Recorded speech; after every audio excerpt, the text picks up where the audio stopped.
Russian invasion of Ukraine. 21 साल के नवीन शेखरप्पा अपनी मेडिकल की पढ़ाई के लिए यूक्रेन गए थे। नवीन काफी दिनों से शेल्टर में रह रहे थे। जब एक दिन वो राशन लेने के लिए बाहर निकले तो रशियन आर्मी की क्रॉस फायरिंग में उनकी मौत हो गई।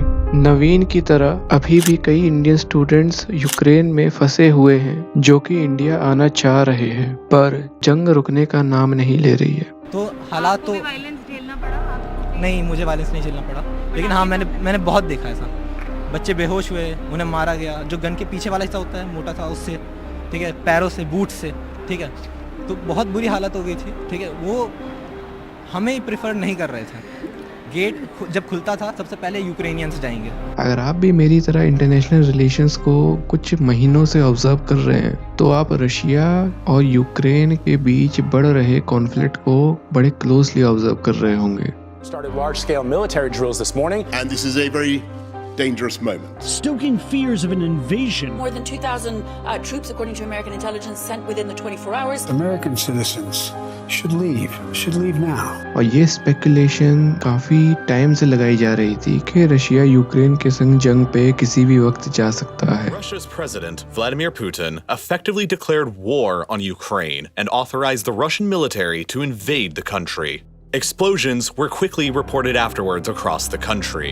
और अनफॉर्चुनेटली 24 फेब 2022 को ये बात सच हो जाती है। रशिया के president Vladimir Putin officially Ukraine के खिलाफ जंग का ऐलान कर देते हैं। After a day of lashing out at NATO, Putin made an explosive announcement on state television. I think it is necessary to make a long overdue decision to immediately recognize the independence and sovereignty of the Donetsk People's Republic and the Luhansk People's Republic. और इस declaration के पहले से ही Russian army धीरे धीरे Ukraine के border के पास अपना प्रेजेंस बढ़ाती जा रही थी।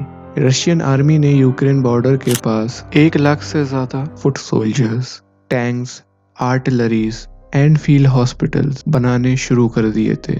इस स्केल की प्रिपरेशन को देख के पहले ही इंटरनेशनल मीडिया में ये बस था कि जल्द ही एक जंग का ऐलान होने वाला है।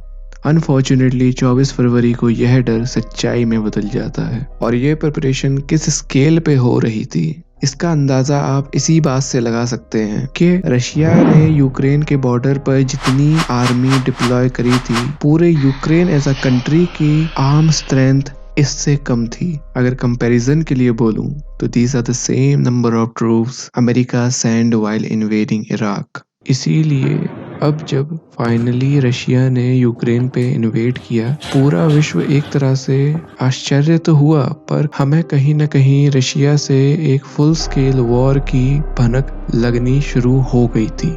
इसके साथ ही साथ रशिया ये ऐलान करता है कि ईस्टर्न यूक्रेन के 2 separatist parts Donetsk and Luhansk को वो एक इंडिपेंडेंट स्टेट के रूप में रिकॉग्नाइज करता है और अपनी आर्मी को इन 2 रीजन्स में भेज देता है। After a day of lashing out at NATO, Putin made an explosive announcement on state television. I think it is necessary to make a long overdue decision to immediately recognize the independence and sovereignty of the Donetsk People's Republic and the Luhansk People's Republic. ये Europe की 21वीं शताब्दी की सबसे बड़े conflicts में से एक बन सकता है, पर मोस्ट इम्पोर्टेंटली एक ख्याल हम सभी के दिमाग में घूम रहा है कि आखिर रशिया यूक्रेन से चाहता क्या है। Why Russia wants Ukraine?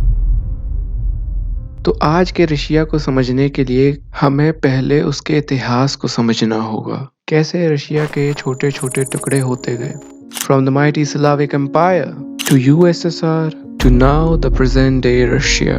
ये कहानी है रीजनल डोमिनेशन की, विश्व शक्तियों के बीच के पावर स्ट्रगल की, and most importantly oil, natural gas and money, a lot of it. तो हिस्टोरिकली फिर चाहे आप बात करें यूएसएसआर की या रशियन एम्पायर की, आज के रशिया, यूक्रेन, बेलारूस और बाकी अन्य ईस्ट यूरोपियन कंट्रीज सभी एक ही राज्य के अंदर आया करते थे, एंड देयरफॉर कल्चरली ये लोग एक दूसरे से काफी ज्यादा मिलते जुलते थे। इनफैक्ट रशियन एम्पायर शुरू हुआ था कीव से, जिसे हम आज मॉडर्न डे यूक्रेन कहते हैं। मतलब ये बोला जा सकता है कि आज के रशिया की जड़ें मॉडर्न डे यूक्रेन से होके जाती हैं। And at the end of the day यही लोग साथ मिलके they created world's most formidable super power USSR, जो कि उस वक्त डायरेक्टली अमेरिका को कंपटीशन दे रहा था।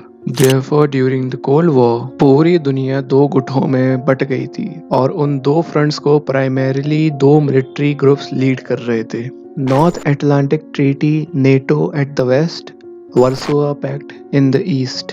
ये दोनों military groups USA and USSR ने एक दूसरे के इन्फ्लुएंस को कर्टेल करने के लिए बनाए थे और मॉस्को के लिए उसके मेंबर स्टेट्स एक बफर की तरह काम करते अगर कभी भी नेटो उनके ऊपर मिलिट्री एक्शन लेने की सोचता, क्योंकि यूरोप की ज्योग्राफी कुछ इस तरह से है कि जर्मनी से लेके पोलैंड बेल्जियम से होके यूरल माउंटेन तक का इलाका एक मैदान के रूप में है जिसे नॉर्थ यूरोपियन प्लेन कहा जाता है। इस प्लेन की दिक्कत ये है कि it is almost shaped like a funnel with a very narrow width in Germany, and जैसे ही आप रशिया की ओर आना शुरू कर देते हो ये प्लेन धीरे धीरे और चौड़ा होने लगता है। इससे अल्टीमेटली दिक्कत यह आती है कि कल को अगर युद्ध होगा तो इतने चौड़े और सपाट मैदान पे अपने देश को बचा पाना एक बहुत ही मुश्किल काम हो जाएगा। इसीलिए अगर आप हिस्टोरिक डाटा उठा के भी देखें तो फर्क नहीं पड़ता है कि रशियन किंगडम हो या यूएसएसआर या आज का रशिया,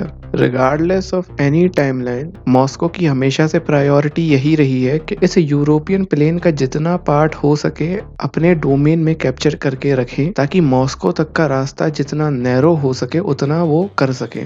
पर जब 1991 में यूएसएसआर का विखंडन हो जाता है उसके बाद से अमेरिका एक ग्लोबल सुपर पावर के रूप में निकलता है और यूएसएसआर के मैक्सिमम साथी जो यूरोप में आया करते थे, majority of them joined NATO. To be precise, East Germany, Poland, Czechoslovakia, Lithuania, Latvia and Estonia, और इन सब की वजह से नेटो की फ्रंट लाइन रशिया के बहुत पास आ गई है, जो कि रशिया के इंटरनल सिक्योरिटी के पॉइंट ऑफ व्यू से एक बहुत बड़ा खतरा निकल के आता है। क्योंकि आज भी मॉस्को के लिए नेटो एक हॉस्टाइल मिलिट्री अलायंस है जिसको रशिया अपने इतने पास तो आने नहीं देना चाहता।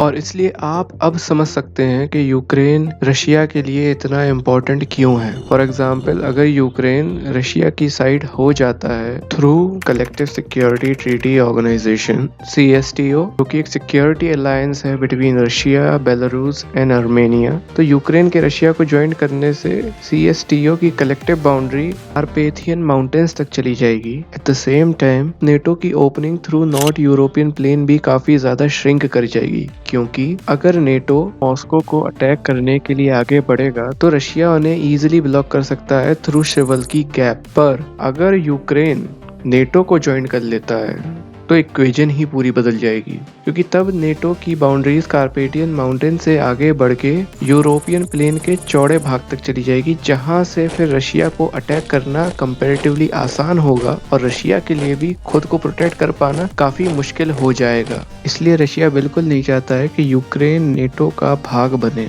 और इसीलिए रशिया का यूक्रेन के खिलाफ इतना एग्रेसिव स्टैंड आपको अब समझ आ रहा होगा। इनफैक्ट रिसेंटली अभी जॉर्जिया में हुई एक समिट में जहां नॉर्थ अमेरिकन एंड यूरोपियन देश आके मिले थे, वहां पुतिन ने अपनी एग्रेसिवली 3 डिमांड्स रखी। पहला कि जितने भी एक्स सोवियत नेशंस हैं उनको नेटो की मेंबरशिप से बाहर रखा जाए।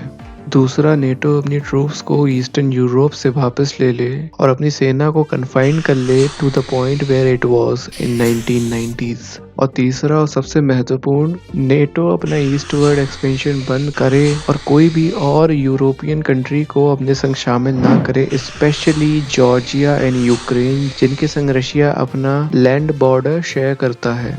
तो अभी हमने देखा यूक्रेन की इंटरेस्टिंग जियोग्राफिकल पोजीशन की वजह से रशिया कभी नहीं चाहेगा कि वो नेटो के साथ आए, पर यह तो बस शुरुआत है। अब आते हैं मेन रीजन पे, ऑयल, द ब्लैक गोल्ड।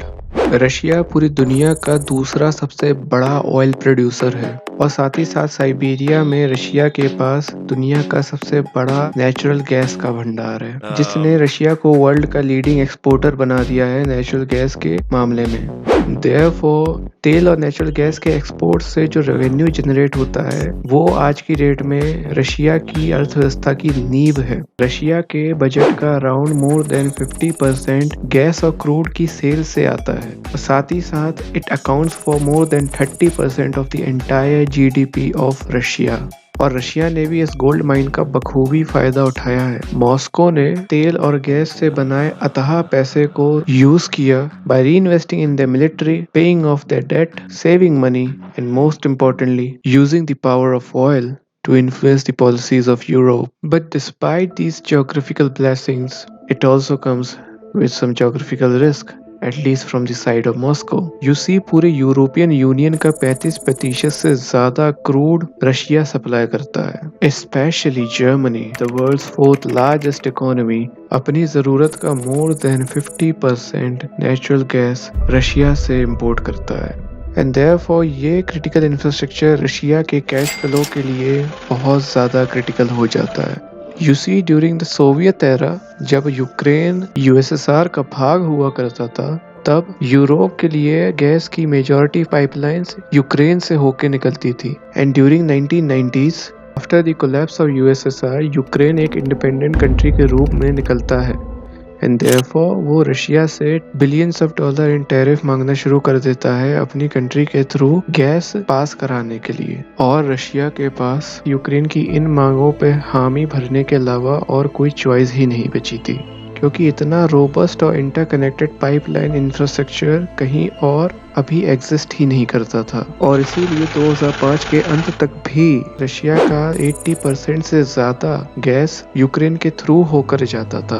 पर मेन दिक्कत तब शुरू हुई जब 2012 के आसपास शोधकर्ताओं ने ये अनुमान लगाया कि यूक्रेन के मैरिटाइम एक्सक्लूसिव इकोनॉमिक जोन के अंदर there might be more than 2 trillion cubic metres worth of natural gas, most of which around the Crimean peninsula. और साथ ही साथ शेल गैस के काफी बड़े डिपॉजिट्स यूक्रेन में पाए गए, मोस्टली डोनियत्स्क में in the east and Carpathians in the west. Therefore 2012 के बाद से ये स्पेकुलेशंस शुरू हो गई थी कि यूक्रेन के पास 14वां सबसे बड़ा तेल का भंडार मिला है, जो कि विद टाइम रशिया की यूरोप में गैस के ऊपर मोनोपोली को खत्म कर देता, thus threatening Moscow's finances and more importantly Ukraine को European Union as well as NATO का मेंबर बनने में काफी मदद करता।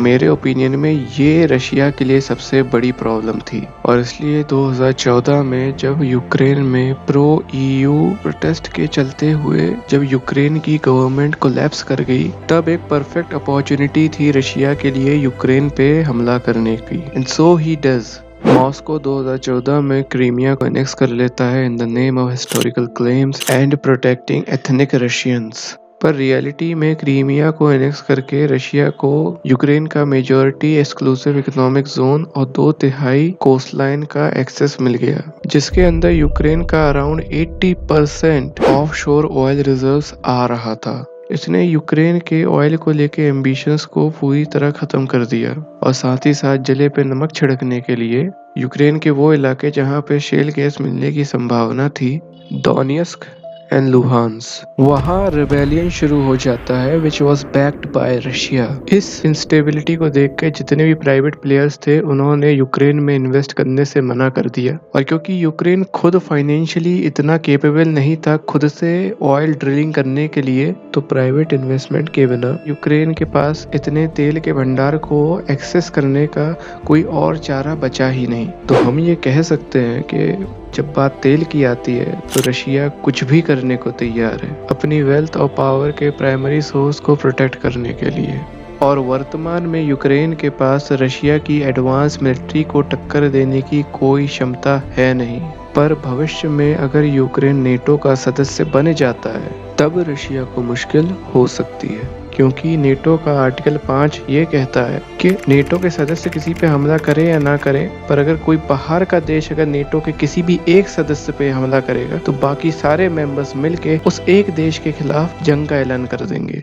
अब आप खुद बताइए, एक देश ये कैसे बर्दाश्त कर सकता है कि उसका पड़ोसी देश जो कि उसी से टूट के बना है, उसके बरामदे में उसी के दुश्मन को लाके बिठाल दे। ये तो उस देश की नेशनल सिक्योरिटी के ऊपर बात आ जाएगी ना। तो इसलिए रशिया के पॉइंट ऑफ व्यू से वो यूक्रेन पे एक्ट करने में जितनी और देरी करेगा, उसकी इंटरनल सिक्योरिटी के हिसाब से खतरा और ज़्यादा बढ़ता जाएगा। और इन्हीं सब रीजंस की वजह से 24 फरवरी 2022 को रशिया यूक्रेन पे हमला कर देता है। अब आपके मन में ये ख्याल जरूर आ रहा होगा कि रशिया के इतना वायलेंस करने के बावजूद भी यूएन शांत क्यों है। यूएनओ का आर्टिकल नंबर 7 कहता है कि कोई देश किसी और देश पे हमला नहीं कर सकता है, पर अगर कोई देश से कोई छोटा राष्ट्र टूट के अलग होना चाहता है, उसे ऐसा करने की स्वतंत्रता है और उस छोटे देश की सहायता करने के लिए पड़ोसी देश अपनी सेना भेज सकता है। और इसी लूपहोल का फायदा उठा के 24 फरवरी को रशिया डोनेट्स्क और लुहांस्क को स्वतंत्र घोषित कर देता है और उनकी सहायता के लिए अपनी आर्मी यूक्रेन में भेज देता है, इन अ वे declaring war against Ukraine.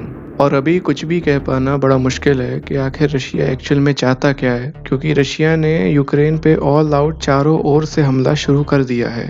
So in conclusion, Russia का यूक्रेन पे हमला करने के कई वजहें थी। जियोग्राफिकली कोई नेचुरल प्रोटेक्शन ना होने की वजह से ये रशिया के स्ट्रेटेजिक इंटरेस्ट में था कि वो नेटो की प्रेजेंस को सिवल्की गैप के जितने पास हो सके उतने पास रखे। कल्चरली, क्योंकि यूक्रेन, बेलारूस इत्यादि जितने भी फॉर्मर यूएसएसआर कंट्रीज थी वो कल्चरली एक दूसरे से काफी ज्यादा सिमिलर थी, तो रशिया का ड्रीम था कि फॉर्मर यूएसएसआर की ग्लोरी को दोबारा से जिंदा किया जाए। And most important point, economically Ukraine के अंदर अचानक से 2012 में ऑयल मिलने की वजह से रशिया के बैलेंसेस को काफी बड़ी चोट लग सकती थी। प्राइमरीली इसी चीज को काउंटर करने के लिए 2014 में रशिया क्रीमिया को हथियाता है और अब पूरा full scale war against Ukraine चालू कर दिया है। मेरी एनालिसिस के अनुसार रशिया का यूक्रेन में हमला करने के ये 3 प्राइमरी रीजंस हैं। अगर आपके पास भी कोई इंटरेस्टिंग पॉइंट्स हैं तो उन्हें प्लीज कमेंट सेक्शन में रखें। I would really love to read them all. और इन दी एंड मैं बस एक बात और बोलना चाहूँगा। इसी मंडे को यूनाइटेड नेशन में यूक्रेन के एम्बेसडर ने जनरल असेंबली में एक रशियन सोल्जर के टेक्स्ट मैसेजेस पढ़े जो कि उसने अपनी माँ को भेजे थे। मम्मी, मैं यूक्रेन में हूँ। यहाँ एक बहुत भारी जंग चल रही है।